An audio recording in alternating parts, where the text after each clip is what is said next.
Dear students, हमने inflation और deflation दोनों के बारे में पढ़ लिया और हमने ये भी पढ़ लिया कि दोनों में बेनिफिट्स क्या हैं, दोनों में किस किस वर्गों पे क्या क्या प्रभाव डालता है। और अब हमने ये भी पढ़ा कि दोनों ही कहीं ना कहीं नुकसानदायक होते हैं, डिफ्लेशन भी और इन्फ्लेशन भी। अब जब हमने ये सब पढ़ लिया तो उसको कंट्रोल कैसे करें या उन नियंत्रण के क्या उपाय हैं। तो अक्सर ये क्वेश्चन आता है कि इन्फ्लेशन और डिफ्लेशन को कंट्रोल करने के क्या मेजर्स हैं। अब ये जो मेजर्स हैं ये दो तरह के होते हैं, मौद्रिक भी और राजकोषीय भी। मॉनेटरी पॉलिसी भी यूज़ की जा सकती है, फिजिकल पॉलिसी भी यूज़ की जा सकती है। तो सबसे पहले हम बात करेंगे मॉनेटरी पॉलिसी की। जनरली मॉनेटरी पॉलिसी ज़्यादा इफेक्टिव होती है इन्फ्लेशन के लिए और फिजिकल पॉलिसी ज़्यादा इफेक्टिव रहती है डिफ्लेशन के लिए। अब हम सबसे पहले मॉनेटरी पॉलिसी को देखते हैं और ये देखते हैं कि उसमें जो अलग अलग टूल्स हैं वो दोनों ही परिस्थितियों में किस प्रकार काम करते हैं।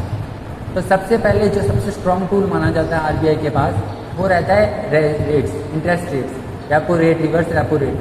जब आरबीआई को लगता है महंगाई ज़्यादा बढ़ गई है, ठीक है, इसके लिए मैं आपको अलग से इसका जो इन्फ्लेशन टारगेटिंग का मैकेनिज्म वगैरह है वो भी एक अलग वीडियो में बता दूंगा, पर आप थोड़ा समझें यहाँ पे कि अगर महंगाई ज़्यादा बढ़ गई है यानी कि इन्फ्लेशन आरबीआई को लगता है ज़्यादा हो रहा है, तो उसमें उसकी कोशिश ये रहती है कि डिमांड को या कम करें। क्योंकि मैंने आपको ये बताया कि डिमांड टू इन्फ्लेशन होता है, महंगाई क्यों बढ़ती है, क्योंकि बहुत ज़्यादा मांग बढ़ जाती है, सप्लाई से ज़्यादा मांग हो जाती है, लोगों के पास ज़्यादा पैसा आ जाता है, ज़्यादा मांग करने लग जाते हैं वस्तुओं की और सप्लाई कम रह जाती है तो कीमतें बढ़ जाती हैं। अब उसको करने के लिए मॉनेटरी पॉलिसी के अंदर क्या होता है कि धीरे धीरे स्लोली वो प्रेशर क्रिएट करते हैं, जनरेट करते हैं इंटरेस्ट रेट्स बढ़ा के। जब आरबीआई अपने रेपो रेट्स जो हैं वो बढ़ा देता है तो ओवरऑल इंटरेस्ट रेट्स भी बढ़ जाती हैं। जब ब्याज दरें बढ़ जाती हैं तो लोग लोन नहीं पाते, इन्वेस्टमेंट डिमांड हो, कंजप्शन डिमांड हो, कहीं ना कहीं डिमांड में कमी आती है। मोस्टली कंजप्शन डिमांड में जब कमी आती है तो इन्फ्लेशन धीरे धीरे कंट्रोल होने लग जाता है। तो ज़्यादा पैसा मतलब लोग क्रेडिट पे नहीं ले पाते। जब ब्याज दरें बढ़ती हैं तो इसका एक इफेक्ट ये भी होता है, लोग ज़्यादा सेव करने लग जाते हैं। इस प्रकार जो लोग पैसा स्पेंड करने वाले थे, चाहे वो क्रेडिट लेके स्पेंड करने वाले थे, चाहे अपनी जो इनकम से स्पेंड करने वाले थे, वो सेविंग में कन्वर्ट होने लग जाता है या फिर वो उसको लोन के रूप में लेने से थोड़ा हिचकिचाते हैं क्योंकि अब ब्याज दरें ज़्यादा महंगी। तो रेट्स बढ़ाकर इन्फ्लेशन को कंट्रोल करने की कोशिश की जाती है। अब मान लीजिए डिफ्लेशन है या कीमतें बहुत ज़्यादा गिर रही हैं या डिप्रेशन सा आ गया है, इकोनॉमिक एक्टिविटीज़ डाउन टर्न चल रही है, तब आरबीआई रेट्स गिरा देती है। जब आरबीआई अपने जो रेट्स वगैरह हैं वो गिराती है तो लोन्स वगैरह इजीली मिल जाते हैं, इन्वेस्टमेंट बढ़ जाती है और कीमतों में लोगों के पास पैसा भी ज़्यादा आता है, लोग खर्चा करने लग जाते हैं तो डिमांड वापस स्टिमुलेट हो जाती है। तो ब्याज दरों के थ्रू आरबीआई जो भारत का सेंट्रल बैंक है वो लोगों के पास जो पैसा है उसको कम ज़्यादा करने की कोशिश करता है। तो ये तो पहली पॉइंट है। इसके अलावा और भी जो तरीके हैं आरबीआई के पास क्रेडिट कंट्रोल करने के, यानी कि आपके हाथ से पैसा थोड़ा कम करने के और पैसा मार्केट में ज़्यादा करने के, उसमें से एक होता है ओपन मार्केट ऑपरेशंस। उसके अंदर क्या करती है कि जो गवर्नमेंट सिक्योरिटीज़ रहती हैं, यानी कि आरबीआई के पास जो भी गवर्नमेंट सिक्योरिटीज़, गवर्नमेंट की जो जीसैक मैंने आपको बताया वो जो डील करती है, उसके अंदर वो जनरली क्या है सिक्योरिटीज़ खरीदना शुरू कर देती हैं। सिक्योरिटीज़ जब खरीदना शुरू कर देती हैं तब जनता के पास ज़्यादा पैसा आ जाता है, तब लोगों की डिमांड बढ़ जाती है, यानी कि डिफ्लेशन से काउंटर करने की। लेकिन अगर महंगाई ज़्यादा हो जाती है तो वो बेचना शुरू कर देती हैं। जब बेचेगी तो उसका प्रभाव क्या होगा कि लोग उस चीज़ को खरीदना शुरू करेंगे, यानी कि सिक्योरिटीज़ को खरीदना शुरू करेंगे। जब वो सिक्योरिटीज़ को खरीदेंगे तो जनता से पैसा किसके पास चला जाएगा, वापस सिस्टम में चला जाएगा, गवर्नमेंट आरबीआई के पास चला जाएगा। इस प्रकार लोगों के पास पैसे की कमी आ जाएगी। तो ओपन मार्केट ऑपरेशंस में सिक्योरिटीज़ को सेल करके, यानी कि उनको बेच के, यानी कि हमें बेचेगी। आज मान लीजिए मेरे पास पैसा है और मैं बाज़ार में कुछ चीज़ खरीदने गया, अगर मैं बाज़ार में उस चीज़ को खरीदने गया तो जाहिर सी बात है डिमांड ज़्यादा बढ़ेगी तो कीमतों में वृद्धि आएगी। अगर गवर्नमेंट मुझे अच्छा इंटरेस्ट रेट देती है और मुझसे किसी भी तरीके से सिक्योरिटीज़ में इन्वेस्ट करवा लेती है तो मेरे से पैसा चला जाएगा और गवर्नमेंट के पास चला जाएगा या आरबीआई के पास सिक्योरिटीज़ में खरीद लूँगा, तो वहाँ से जो पैसा है कम हो जाएगा मेरे पास स्पेंड करने के लिए। तो मेन बात यह है, चाहे वो इंटरेस्ट रेट बढ़ा के, चाहे ओपन मार्केट ऑपरेशन से, इन्फ्लेशन के टाइम पे कोशिश की जाती है कि हम से पैसा ले लिया जाए किसी भी तरीके से, या हम ज़्यादा पैसा उधार ना लें, हमारे पैसे की कमी आ जाए। अब इसका एक और तरीका भी रहता है कि बैंक्स जो होते हैं लोगों को उधार देते हैं, लोग उस उधार को कंजप्शन डिमांड के लिए यूज़ करते हैं। लोन ले लिया, मान लीजिए कार ले ली, गाड़ी ले ली, पर्सनल लोन ले लिया या इन्वेस्टमेंट कर ली। अब जब आपको लगता है कि इन्फ्लेशन बहुत ज़्यादा बढ़ गई, तब आप बैंक्स को ये कह देते हैं, या बैंक्स का CRR है, कैश रिजर्व रेशो है, एचएलवी लिक्विडिटी रेशो बढ़ा देते हैं, या मार्जिन रिक्वायरमेंट्स बढ़ा देते हैं, या बैंक्स को डायरेक्टली कह सकते हैं कि आप जो हैं अपनी जो क्रेडिट है उसको कंट्रोल करें।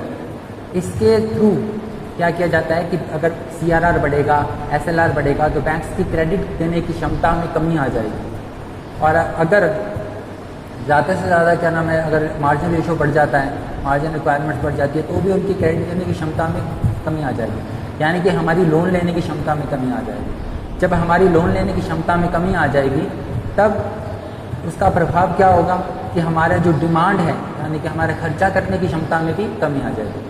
तो CRR बढ़ा के, SLR बढ़ा के, या मार्जिन रिक्वायरमेंट्स बढ़ा के, किसी तरह से उनको एक तरह के मॉरल सॉल्यूशन के माध्यम से कोशिश की जाती है कि क्रेडिट कम दें बैंक। तो ये भी एक तरीका RBI के पास रहता है।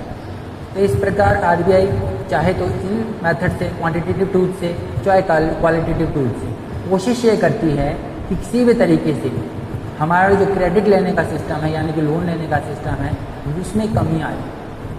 जितनी कमी आएगी, हम जितना कम लोन ले पाएंगे, जितना कम पैसा रहेगा मार्केट में, उतना ही डिमांड गिर जाएगी और इन्फ्लेशन भी गिर जाएगी। दूसरा, अगर हमसे भी जैसे इंटरेस्ट रेट बढ़ जाते हैं या किसी तरह की सिक्योरिटीज़ हमें बेची जाती हैं, तो हमारे पास जो पहले से हम जो पैसा है, जो डिस्पोजेबल इनकम है, जो हमारी आय हो रही है, हम उसको क्या है इन्वेस्ट करना शुरू कर देते हैं।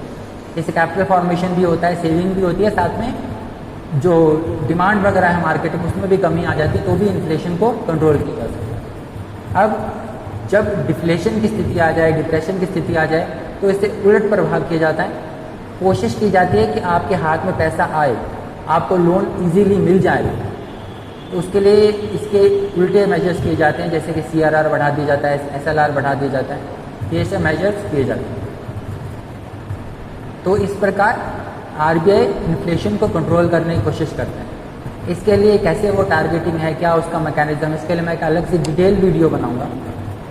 अब बात करते हैं कि फिजिकल पॉलिसी, यानी कि राजकोषीय नीति, जो गवर्नमेंट की नीतियाँ होती हैं। अब वो कौन सी होती हैं? आपने 12th में भी पढ़ा होगा कि फिजिकल पॉलिसी के अंदर क्या आता है, टैक्सेशन पॉलिसी आती है, पब्लिक डेट आता है, एक्सपेंडिचर आता है। अब इन पॉइंट्स को हम देखते हैं कि कैसे ये डिफ्लेशन पे और इन्फ्लेशन पे प्रभाव डालते हैं। सबसे पहले हम बात करेंगे पब्लिक डेट की। अब पब्लिक डेट यानी कि जो सरकार ऋण लेती है, ठीक है, जनता से पैसा लेती है या किसी भी तरीके से एक्सटर्नल बोरोइंग वगैरह करती है, उसको पब्लिक डेट कहा जाता है। अब सरकार आपसे लोन ले लेती है या इंस्टीट्यूशन से लोन ले लेती है, किसी भी माध्यम से मार्केट से पैसा उधार लेती है, उससे क्या होता है कि परचेजिंग पावर में कमी आती है लोगों की। सरकार के पैसा चला जाता है जनता से, और जनता दे भी देती है, क्योंकि उनको पता है कि सरकार को दिया हुआ उधार उनको रिटर्न भी अच्छी मिलेगी, और इसके साथ साथ वो सेफ भी रहेगा, और गवर्नमेंट उस पैसे का इस्तेमाल कर सकती है अलग अलग पर्पसेस के लिए। तो इसके अंदर अगर पब्लिक डेट जो है लेना शुरू करती है, तो वो इन्फ्लेशन कंट्रोल करने के लिए। अगर सरकार रीपे करना शुरू कर देती है, तो वो इसलिए ताकि लोगों के हाथ में पैसा चला जाए। अब दूसरी चीज़ होती है पब्लिक एक्सपेंडिचर। इस पॉइंट को ज़्यादा अच्छे से नोट करें, क्योंकि पब्लिक एक्सपेंडिचर बहुत ज़्यादा इंपॉर्टेंट पॉइंट है। पब्लिक एक्सपेंडिचर, आपने नरेगा का नाम सुना होगा। अभी कोविड हुआ था अभी रिसेंटली, और आपने देखा था कि काफ़ी लोगों के पास पैसे की कमी आ गई थी, उससे मार्केट डाउन जाने लगा था, लोग खर्चा नहीं कर पा रहे थे। इस टाइम भी आपने देखा कि नरेगा को कैसे यूज़ किया सरकार ने। और हमेशा से एक जो पुरानी ट्रेडिशनल पॉलिसी रहती है वो ये रहती है कि अगर डिफ्लेशन हो, यानी कि महंगाई में कमी हो, डिप्रेशन हो, लोगों के पैसे का ना हो, तो सरकार को उनके हाथ में पैसा डाल देना चाहिए।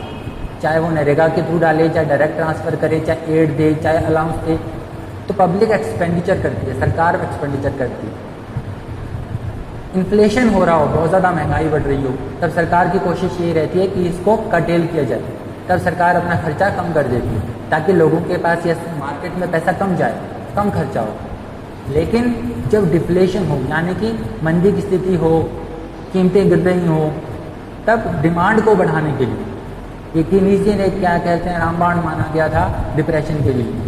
तो अगर मांग को बढ़ाना है, डिप्रेशन से निकलना है, डिफ्लेशन को कम करना है, प्राइसेस बढ़ानी है, और लोगों के हाथ में पैसा देना है ताकि आउटपुट बढ़े, इकोनॉमिक एक्टिविटीज़ वापस ऊपर की तरफ जाने लगें, तब सरकार अपने खर्चे बढ़ा देती है। खर्चे किस प्रकार के हो सकते हैं? सोशल ओवरहेड हो सकते हैं, जैसे कि अस्पताल बना सकती है, हॉस्पिटल्स हैं, ब्रिजेस हैं, इस प्रकार के इंफ्रास्ट्रक्चर की सभी चीज़ों में खर्चा कर सकती है, स्कूल में कर सकती है, आपके कॉलेजेस वगैरह में कर सकती है, जिससे लोगों को वो बनाते टाइम, कंस्ट्रक्शन के टाइम काम मिल जाता है, एम्प्लॉयमेंट मिल जाता है, उससे जो भी जुड़े लोग होते हैं बनने के बाद वहाँ पे उनको सैलरी मिलने लग जाती है। इसकी या फिर डायरेक्ट ट्रांसफ़र भी कर सकती है, लोगों को अलाउंस दिए हैं जैसे, या किसानों को पैसे दिए हैं जैसे, अनएम्प्लॉयमेंट अलाउंस दिया है जैसे, ताकि लोग खर्चा करें। तो वो सरकार पैसा जो है लोगों में पंप करना शुरू कर दी, चाहे प्रिंट करके करें, चाहे अपने पास से दें, या किसी भी तरीके से वो आपको पैसा देती है, सरकार खर्चा करती है। इसे गवर्नमेंट एक्सपेंडिचर कहते हैं। सरकार अपने खर्चे बढ़ा देती है। खर्चे करने से क्या होता है? आपके पास पैसा आता है, लोगों के पास पैसा आता है, तो वापस डिमांड बढ़ जाती है। मैंने आपको ये बात कई बार बताई है, तो इसीलिए मैंने ये उम्मीद कर रहा हूँ कि यहाँ पे आपको सारी चीज़ें समझ में आ रही होंगी कि इन्फ्लेशन के पीछे डिमांड का बहुत बड़ा हाथ रहता है। तो चाहे मॉनेटरी पॉलिसी जो भी बताई पहले आपको, और अब जो फिजिकल बता रहा हूँ, इसका सारा का जो मेन टारगेट सबसे ज़्यादा रहता है वो है इफेक्टिव डिमांड को कम करना। इफेक्टिव डिमांड को बढ़ाने के लिए जो भी चीज़ें की जाएंगी वो इन्फ्लेशन के लिए की जाएंगी, और इफेक्टिव डिमांड को गिराने के लिए जो भी चीज़ें की जाएंगी वो इन्फ्लेशन को कम करने के लिए की जाएंगी। ये बहुत सिंपल सा कॉन्सेप्ट है। इसीलिए यानी कि एक्सपेंडिचर, यानी कि जो भी स्थिति रहती है मार्केट में या सिचुएशन में, सरकार उसी के हिसाब से अपने एक्सपेंडिचर को एडजस्ट करती है। जब लगता है महंगाई बहुत ज़्यादा बढ़ गई, तब अपने खर्चे कम कर देती है। जब लगता है लोगों के पास पैसा नहीं है, जैसे कि कोविड में अब पैसा नहीं है, तो सरकार ने क्या किया था, ज़्यादा कोशिश करेगी, ज़्यादा नरेगा को सपोर्ट करेगी। तो पब्लिक एक्सपेंडिचर के माध्यम से लोगों के हाथ में पैसा पहुंचाकर, डिमांड बढ़ाकर, कीमतों में वृद्धि करने का प्रयास किया जाता है ताकि डिफ्लेशन से बाहर आए। क्योंकि डिफ्लेशन, डिप्रेशन क्या है, एक जैसे टर्म है, सिनोनिमस हैं, एक दूसरे के प्राइवेसी, आप उनको समझे, एक दूसरे को बढ़ाते हैं।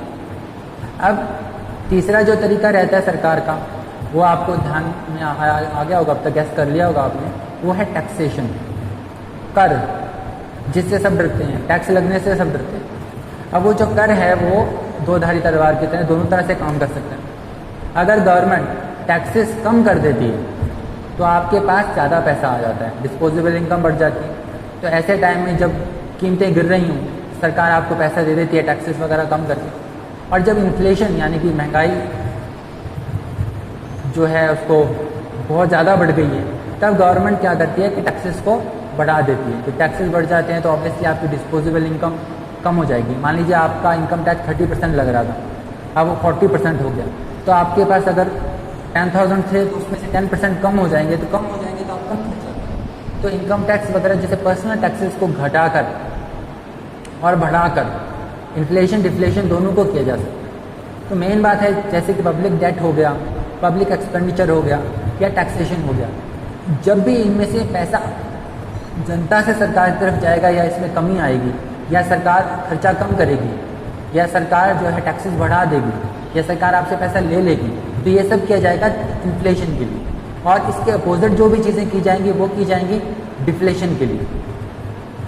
तो मेन बात है आपसे पैसा लेने के लिए ताकि इफेक्टिव डिमांड जो है कम हो जाए, या फिर आपको पैसा देने के लिए ताकि अब इफेक्टिव डिमांड बढ़ जाए और आप खर्चा करने लगें। खर्चा करने लगें, डिमांड बढ़े तो इन्वेस्टमेंट होगा, एम्प्लॉयमेंट होगा, आउटपुट होगा। इसी प्रकार मॉनेटरी और फिजिकल पॉलिसीज दोनों का यूज़ करके, दोनों जो तरीके हैं उस तरह से डिफ्लेशन और इन्फ्लेशन को हैंडल किया जा सकता है। अब सवाल उठता है कि दोनों में से ज़्यादा किस समय कौन सी इफेक्टिव होती है। जनरल ट्रेंड यही रहा है आज तक कि मॉनेटरी पॉलिसी जो है वो इन्फ्लेशन के लिए ज़्यादा कारगर है, और फिजिकल पॉलिसी यानी कि जो गवर्नमेंट बजट जिसको बोलते हैं वो डिफ्लेशन के टाइम ज़्यादा कारगर है। दोनों ही पॉलिसीज़ अलग अलग समय ज़्यादा असर दिखाती हैं, लेकिन ऐसा नहीं है कि दोनों में अगर सिचुएशन में एक ही पॉलिसी यूज़ की जाती है। जनरली क्या है, दोनों पॉलिसीज़ एक प्रॉपर मिक्स के साथ यूज़ की जाती है। स्थिति को देख के दोनों का एक मिक्सचर बनाया जाता है। कुछ फिजिकल मेजर्स होते हैं, कुछ मॉनेटरी मेजर्स होते हैं, कुछ मौद्रिक प्रयास करके या मौद्रिक नीति के माध्यम से, कुछ राजकोषीय नीति के माध्यम से कोशिश की जाती है कि ये एक प्रॉपर लेवल रहे।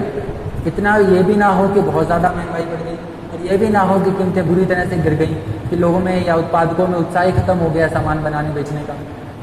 तो दोनों ही चीज़ें एक बैलेंस में करने का प्रयास किया जाता है ताकि एक साम्य बना रहे एक प्रकार का, और उसमें महंगाई 2 से 3% के आसपास थोड़ी थोड़ी बढ़ती रहे, जिससे सभी को एक प्रकार से बेनिफिट हो।